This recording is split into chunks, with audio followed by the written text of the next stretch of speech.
Welcome to Guide Practice 12. This is section 7.3 on trig sub. I may not have given you enough room for these, so we'll see how we do. I'll try to zoom in to try to fit everything in. Okay, we're taking 3/5 the integral square root of 25 minus x squared. Okay, when we have a number minus the x squared, we're thinking sine as our sub for u sub. So that means we're going to let x equal 5 sine theta. Then dx is 5 cosine theta d theta.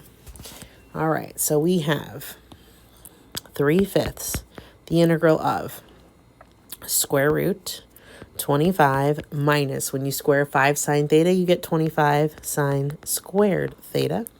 And your dx is times 5 cosine theta d theta. Okay, so that allows this 5 and this 5 to cancel. And that gives us 3 times the integral of. Factor out your 25. That leaves you with 1 minus sine squared theta underneath the square root times a cosine theta d theta.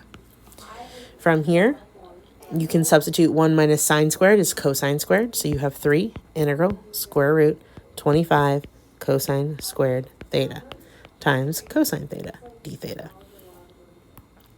Now you can take your square root. So this becomes 3 integral of 5 cosine theta times cosine theta d theta. This gives you 15 times the integral of cosine squared theta d theta. And we talked about in class how we handle these types of integrals. So from here, you're going to make the substitution for your double angles. So this is 15 times the integral of 1 plus cosine 2 theta all over 2 d theta. That becomes 15 over 2 outside, integral of 1 plus cosine 2 theta d theta. From here, I'm trying to see how much room I have left. We'll go this way. 15 halves times theta plus 1/2 sine 2 theta is your antiderivative plus a constant. Okay, now you've got to get your triangle to work your way back. So we know that our x was 5 sine theta. So we've got x equals 5 sine theta. That means that sine of theta is x over 5. Now I'm replacing a theta here as well. So theta is going to be the arcsine of x over 5. So that's what goes in here. And then we need to figure out what the sine of 2 theta is. Well, that's going to be tricky because we only know what sine of theta is. So we're going to have to use our trig identities to go backwards. So sine 2 theta, let's bring it back here. So we have 15 over 2 times theta plus 15 over 4. And sine 2 theta we're going to replace with 2 sine theta cosine theta, right? Which is the identity for that one. And that's going to give us 15 halves theta plus 15 halves sine theta cosine theta plus a constant. So now I need to construct my triangle so I can figure out what cosine is. I know what sine is. That's x over 5. So that can go right in. But I've got to construct my triangle to figure out what's going on with the triangles. So if this is theta, sine is opposite over hypotenuse. So you have x and 5.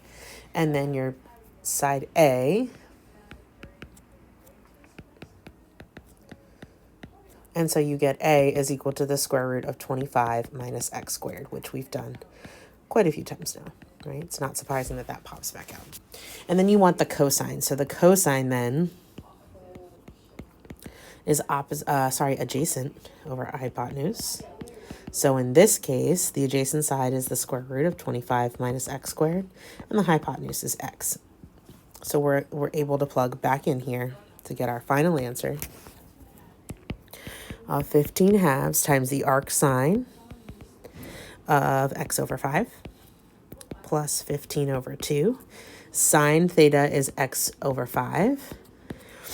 And cosine theta, we just wrote down, was the square root of 25 minus x squared over x plus a constant.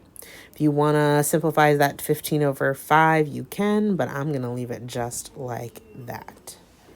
So that is problem number 1. And I'm going to do each of these individually.